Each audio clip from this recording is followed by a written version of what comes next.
Sobat Wika, aku Nabila, balik lagi di Point of View. Kali ini aku mau ngajak Sobat Wika ke salah satu proyek di Jakarta. Yuk ikutin aku terus. Sobat Wika, kali ini kita akan keliling ke proyek Gedung Respirasi Ibu dan Anak RS Persahabatan. Buat Sobat Wika yang belum tahu, proyek ini punya banyak keunikan loh. Kenapa coba namanya RS Persahabatan?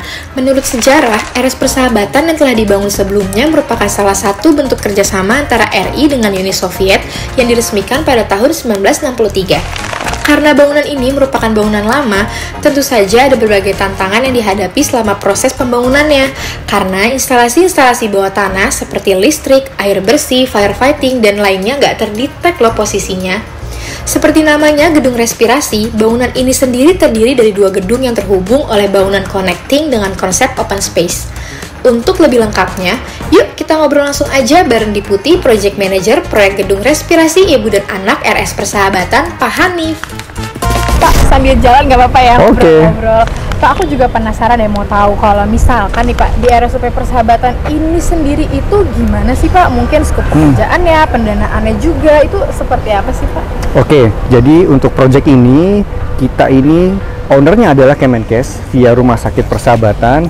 Kalau untuk skop pekerjaannya Pak? Oh, kalau skop pekerjaannya di sini lengkap, mulai dari structure, itu ada structure bawah, structure atas, arsitektural interior, kemudian landscape, softscape, dan juga ada bangunan double decker. Double decker itu adalah bridge, jembatan yang menghubungkan antara gedung Rasmin Rashid atau gedung existing dengan gedung respirasi ibu dan anak. Oh, jadi itu tuh apa? Jembatan ya Pak? Ya, jembatan penghubung gitu? Betul, dan jembatan ini unik juga nih. Jadi terdiri dari dua lantai.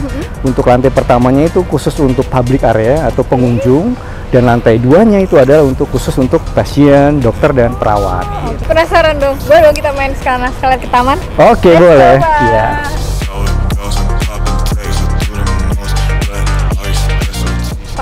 Aku mau nanya deh, aku sebenarnya agak kaget sih, karena kayaknya rumah sakit sekarang tuh jarang loh Pak ada taman-taman kayak gini. Nah, kenapa di RSUP Persahabatan ini sampai ada taman yang sebesar ini gitu, luas banget nih kayak gini? Oke, jadi rumah sakit Persahabatan ini mempunyai konsep khususnya gedung respirasi ibu dan anak ini adalah Green Hospital in the Garden. Jadi bisa kita lihat bahwa dari pembangunan proyek ini rasio RTH atau vegetasi alami ruang terbuka hijau itu lebih dari 70%. Jadi buat perbandingan, untuk luasan area yang kita bangun seluas 20.000 meter square dengan tapak bangunan sendiri adalah 4.000 meter square. Jadi estimate kurang lebih 75% sendiri kan untuk ruang terbuka hijaunya. Terus juga ya Pak, kalau misalkan nih, kalau kan karena tadi dikasih arahan terkait yang ruang terbuka hijau, berarti kan tanaman-tanaman sini pilihan dong. Betul banget. Jadi di sini Pak Menteri Kesehatan kita itu concern sekali terhadap softscape. Jadi untuk pemilihan dari vegetasi alaminya itu beliau sangat detail. Jadi sampai spesifik meminta pohon terembesi, pohon cempaka, pohon arum dala. Jadi memang pemilihan vegetasinya langsung oleh beliau. Dan bahkan kita report untuk progres dari softscape ini itu setiap minggunya loh. Jadi Pak Menteri itu ingin konsepnya itu adalah hijau dan dapat dinikmati. Jadi makanya di sini bisa kita lihat ada gazebo, ada playground gitu kan.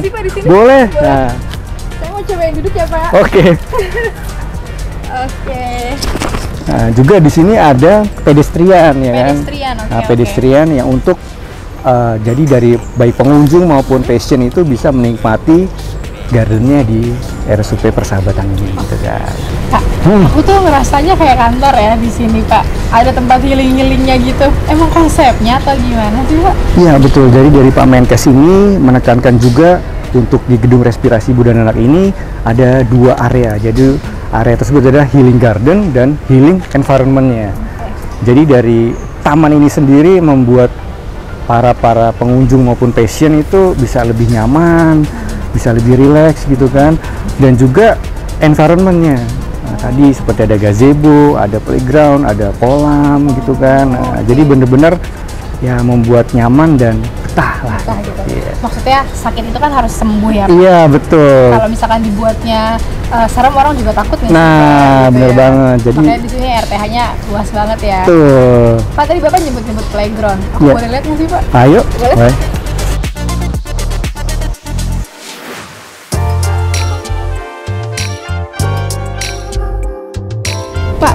Seru banget ya, ada playgroundnya gini. Kayak saya jarang deh kayak ke rumah sakit terus main di playgroundnya terbuka hijau gini gitu. Iya. Pak, saya ngeliat itu ada kayak kolam yang tadi disebutin itu kayaknya. Oh iya, jadi kolam ini adalah kolam evapotranspirasi gitu. Pemanfaatan air yang sustain, berkelanjutan. Jadi dia itu menampung dari air hujan, kemudian dimanfaatkan untuk seperti siram taman, gitu, dan pemanfaatan air lainnya. Dan juga itu bagian dari healing environment yang tadi sudah saya sampaikan di depan gitu kan. Jadi tujuannya agar dari tamu, pasien maupun pengunjung itu nyaman gitu kan. Selain nyaman dipandang juga nyaman di hati. Bisa aja Bapak. Adem soalnya airnya. Adem airnya soalnya, betul. Panas banget nih Pak, kita ke dalam aja ya Pak. Oke.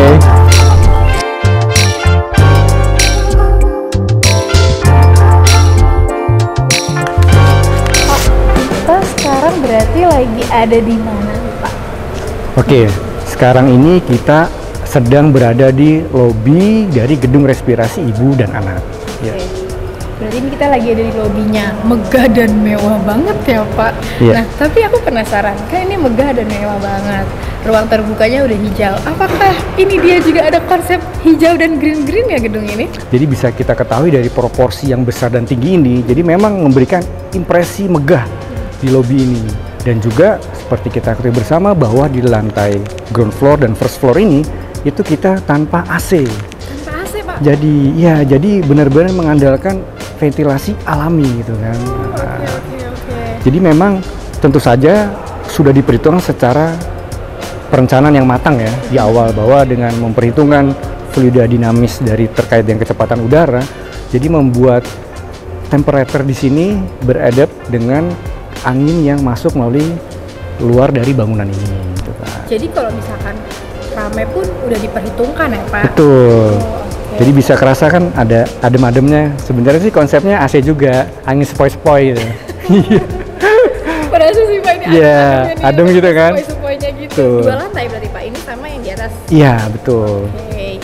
Kalau tadi Bapak udah bilang katanya dia nggak pakai AC. Berarti kalau jendelanya segala macamnya gimana dong? Iya. Misalkan di sini nggak pakai AC. Jadi dengan tidak memakai AC di lantai ground floor dan first floor itu juga tadi mendukung untuk konsep dari green building itu sendiri. Jadi kan membuat gedung ini rendah pemakaian energinya, rendah pemakaian emisi karbonnya gitu kan. Membuat gedung ini menuju ke net zero. Dengan konsep dari breathable building yang diterapkan di gedung ini, yaitu seakan-akan gedung ini bernafas gitu kan. Jadi dengan banyaknya jendela-jendela di sisi fasad ini yang bersifat openable window atau jendelanya itu bisa terbuka. Kayaknya ini baru pertama nih ya? Ya, betul. Jadi tentu saja karena ini adalah concern ke penyakit respirasi ya. Jadi di mana pertukaran udara itu sangat cepat dibutuhkan untuk membuat udara itu lebih steril gitu kan. Nah, jadi makanya jendela-jendela di sini banyak yang bisa terbuka. Dan tentu saja untuk angle dari bukaan jendela itu sendiri pun sudah diperhitungkan.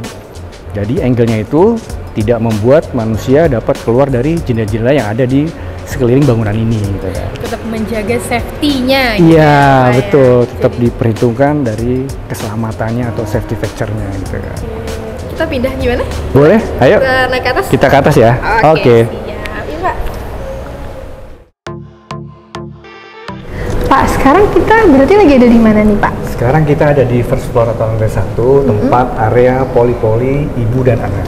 Oh, oke. Berarti ini buat poli ibu dan anak. Nanti di sini ruang tunggunya gitu ya, Betul, Pak? di sini nanti ruang tunggunya. Oke, di sini bilik-bilik dokternya gitu Iya, ya. ada tempat. Aku ngeliat ke sini ada ini nih. Ini yang Bapak bilang tadi, Iya, yang bisa dibuka gitu. window Aku boleh buka nggak Pak? Boleh. Oh iya, aduh anginnya langsung kan? masuk sepoi-sepoi banget. Aku mau nanya-nanya lagi deh Pak. Kan karena pakai ini nih Pak, window-windownya bisa kebuka gini. Berarti harusnya hemat energi nggak sih Pak di sini tuh? Betul. Dan seperti saya sampaikan tadi bahwa selain tadi kita tidak menggunakan AC di lantai ground floor dan first floor, kita juga menggunakan solar panel atau solar cell. Gimana tuh Pak? Jadi Boleh merubah dijelasin? cerahnya matahari menjadi energi listrik. Nah, dari energi listrik itu yang kemudian dimanfaatkan oleh gedung respirasi ibu dan anak ini. Ada lagi nggak sih Pak yang unik-unik lagi? Ya, jadi rumah sakit ini atau gedung respirasi Ibu dan Anak ini menjadi pionir untuk tersertifikasinya green building. Oh, oke. Jadi dari tadi penggunaan emisi yang rendah gitu kan, kemudian ruang terbuka hijau yang besar, kemudian juga ada kolam evaporasi gitu kan. Nah, itu menuju konsep dari green building ini atau gedung ini menuju ke net zero. Kondisi di mana pemakaian energi atau emisi lebih rendah dibanding dengan gedung-gedung rumah sakit pada umumnya. Jadi ini pionir sebagai percontohan juga ya Pak untuk next rumah sakit lainnya. Betul, gitu ya berarti. Oh, makanya semaksimal ini dibuatnya. Betul. Menarik banget sih Pak.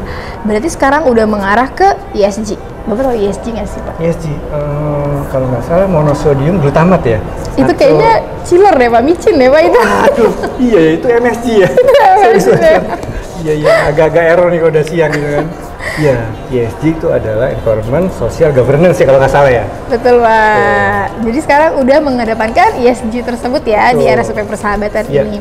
Pak, kita kesana ya mantap lagi.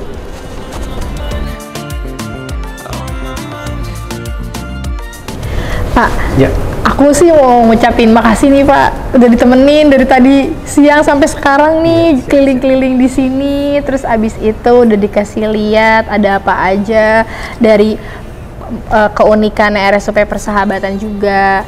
Boleh nggak sih Pak ada kayak harapan dari Bapak untuk Sobat Wika gitu? Jadi harapannya dari pembangunan gedung respirasi Ibu dan Anak ini dapat inspirasi pembangunan rumah sakit kedepannya dengan mengedepankan ESG tadi. Semoga bermanfaat juga ya Pak pastinya ya. Pastinya dong. Sobat Wika, mungkin sampai di sini dulu ngobrol-ngobrol bersama Pak Hanifnya. Sayang banget harus berpisah Pak.